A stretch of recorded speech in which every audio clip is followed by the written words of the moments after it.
Hi everyone, I will introduce myself. My name is Edo. I'm a PhD candidate ethnogeography student from Paris-Sorbonne University. And today it is an honor that I can share my presentation in front of you in this event, the first ALTERSEA video conference, especially in this panel 3B, Identity, Culture and Heritage. In this presentation, I will discuss and take all of you on a journey to the east of Indonesia, within the title Customary Village, or in Indonesia we call it Desa Adat, an interethnic conflict in Seram Island, Moluccas or Maluku. This paper is based on ethnography methodology, and this is a small proportion on my ongoing PhD research study, with the aim to capture and to understand the process and impact of the implementation of Desa Adat Law 2014 from the case study of the Masihulan from Sawai village. First of all, I will show you the overview of this presentation. I will tell you about the context, why I choose this topic, the Pemekaran Desa Adat, and why Moluccas Seram, and who is Masihulan. And then I will go straight ahead into the 3 points more deeply on. First, the conflict and evolution of village policy in Seram Island. Second, the effort to survive long short history of the Masihulan. And finally, of course, I will highlight the reflection of this study. I chose this study in Moluccas. Moluccas or Maluku is located in the east of Indonesia, and we know until today this region of East Indonesia is still in the red zone. Lots of fragile conflict, ethnic, religion, or even separatist group that still exist, like in this photo, even though the implementation of politics regional autonomy has entered already 20 years today. Of course, in this case, I will focus in the administrative expansion or pemekaran on the village level with the customary village law 2014, Pemekaran Desa Adat. This law presents the possibility of one, a return to a customary government structure of the village, we call it Adat, and in this case of Moluccas, they return become the Negeri Adat. And secondly, a large influx of money, around 1 billion from central government directly into the village without going through the upper level. And there is a two type of Pemekaran in Moluccas. First is Negeri Adat, normally only for the local people or indigenous. And the second is Desa Administratif, normally for the transmigration local like Javanese, Balinese, or the Buton. But with the escalation of the conflict happening in Seram, finally there is a third additional option for the government local, which is the Negeri Adat Administratif. So like the Masihulan, they get the Negeri Adat status, but the system just only like the Desa Administratif. So they succeed to split their village from Sawai. They get their money direct from the government central, but they cannot claim their territory traditional from Sawai. And why in Seram? Because Seram is the largest island in the province Moluccas. It presents a landscape of National Park Manusela in the middle of the island. So Seram is like the island with melting pot fragile of conflict, especially for the resource natural. And so who is the Masihulan? Basically, the characteristic of the population in Seram Island is distinct by the religion and also by the two sections of geographic, the mountain population and the coastal population. And Masihulan represent a minority group. They were before the headhunter like in the photo, and just a very small population, people like around 400 people in 2016, which is included in the mountain population in Seram. This is the photo of their settlement, defining itself as the Alifuru. So Alifuru is a term registered at the time of the Portuguese Maritime Empire to refer to all non-Muslim or Christian people, or savage also. That's why until today they normally termed by the other people like primitive, backward, or stupid. And with this phenomenon of Desa Adat 2014, they have the opportunity to split into new village from their previous village Sawai, like in this photo. This is the settlement of Sawai. The coastal mixed population, very big population, around 4,000 people. And let's begin the conflict. So I made 4 points, issues important in this slide. The first one, the fragmentation internal of the indigenous people. So this is about the conflict identity claim. Who is the real authentic people in Seram Island? Is it Alifuru, the mountains people, or the coastal people? So this is the map that I made to illustrate it, or reconstruction about the conflict between Sawai and Masihulan and the other hamlets, and of course the territorial traditional.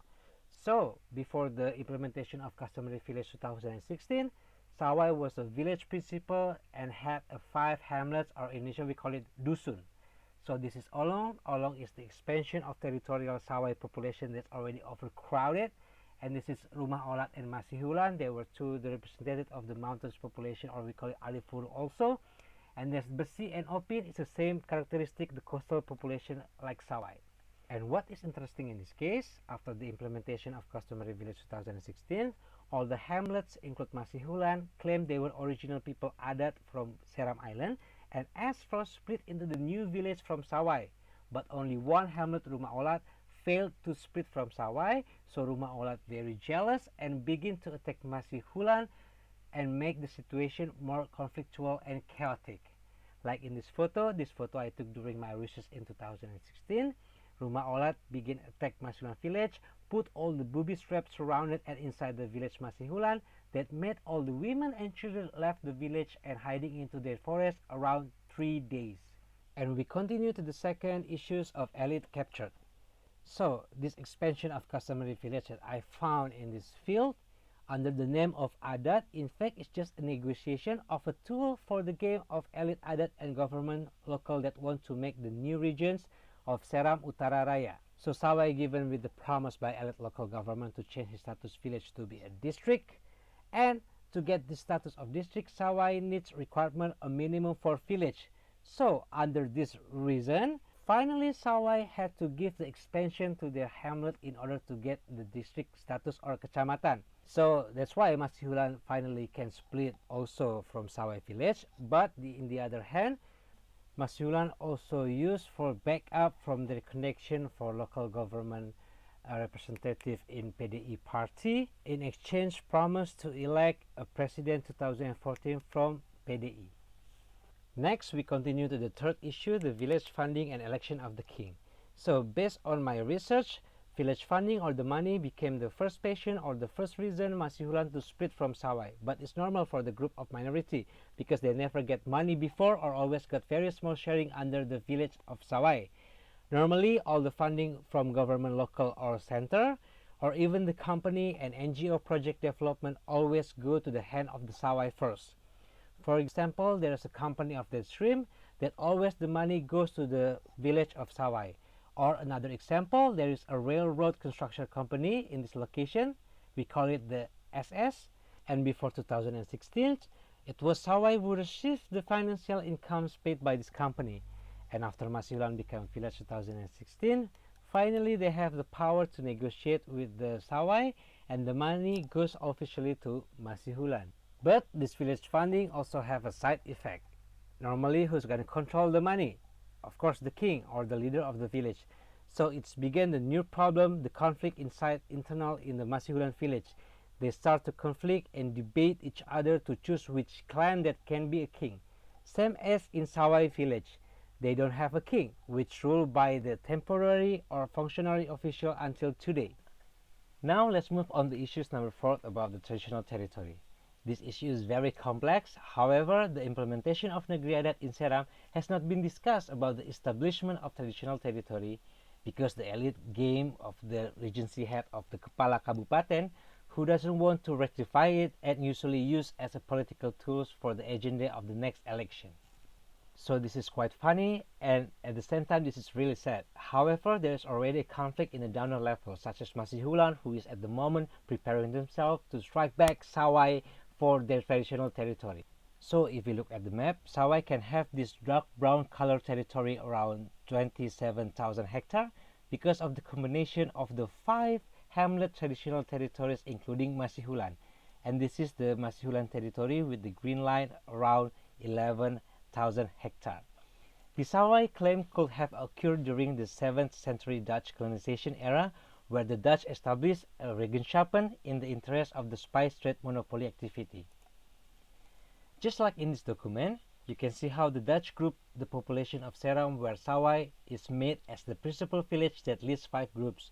You can also see how they separate themselves because the Dutch group each village according to the religion, which are Christian, Mohammedan, and Alfuran or Alifuru. And this document is used by Masihulan for separate themselves from Sawai. Masihulan claimed they were as a group as a Alifuru by the Dutch.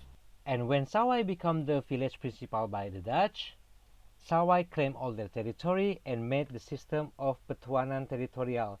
So Sawai became the father and the other hamlets become the children or anyala. And so this concept of hybrid between them and Dutch is known as the negeri, or in this case is negeri adat. So this is the petuanan system, the negeri sawai. So it's the social structure based on the clan, like the Matoke, Lesi Ain, Laturohi, where each clan makes a group called Soa. This is Soa or Mataruma. Each Soa has its own function, and Soa is also a legitimation of a clan that can be the king. So this is the father, the Sawai, and this is the son, and this is Masihulan. So Masihulan become the son of Sawai. And in the left, this is the Baileo or the big house, and we call it in Sawai Luma Salaola, the place for important activities or ritual all the clan in the village, and which is the requirement to get the status of the negeri. So each negeri must have the Baileo. Then Indonesia is independent and adopt this system, but the most change that we can see is during the new order, where the law of Desa number 5 1979 was established by Suharto. Because of this, the whole structure of Maluku changed and become a structure like the Javanese structure, where many values are removed. For example, so the king changed to the head of village, like Kepala Desa, and then all the captain and the shaman gone, changed to the secretary, and the other Soa or anything about the clan changed to the coordinator administrative or the coordinator of the program, and then the society. Here you can see in more detail how Masihulan has to go through many humiliation by moving 3 times in order to survive.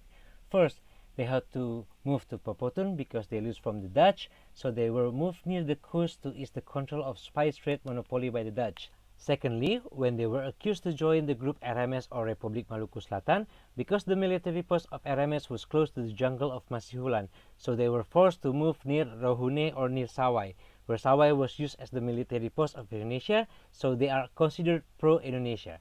At Rohune, they decided to convert to Christianity because they were always perceived as a primitive and or stupid.